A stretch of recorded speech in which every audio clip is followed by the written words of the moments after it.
রিথির মার রক্ত বেরোইছে? হ্যাঁ। সত্যি তো রিথির মার না টুকটুকির মার? না, রিথির মার। রিথির মার? হ্যাঁ। তুমি কি আদা আর নেবু আর এই হচ্ছে হলো পিঠাজন। এটার মধ্যে আছে পিঠাজন,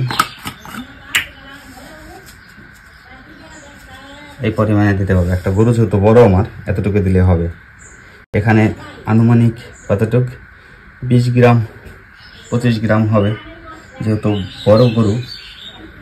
করে পিঠে দেবো, কম করলেও সমস্যা নেই, এবার চাবিয়ে খেয়ে নিবে।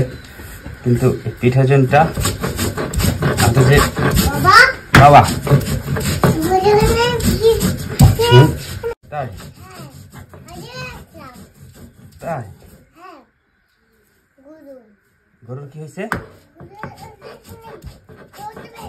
এখানে কিন্তু রক্ত বেরিয়েছে। কোন গরুটা? সাদা গরুটা? লাল গরুটা মানে টুকটুকি মার না রিথির মার? রিথির মার। আচ্ছা ওই বাবা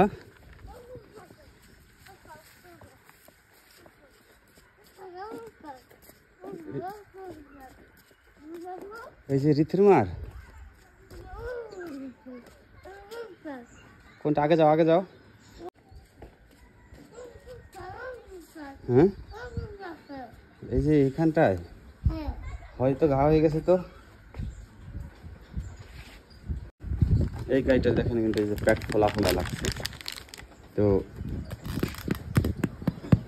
এখানে শব্দ হচ্ছে, কিন্তু ফার্স্টটা শব্দ হচ্ছে। আর দেখেন এই সামনে কিন্তু যে ঘাস, ও ঘাস কিন্তু খায় নাই, ওকে খাবার দেওয়া হয়েছে কিন্তু খায় নাই। ওর মুখ দিয়ে কিন্তু লালা ঝরছে।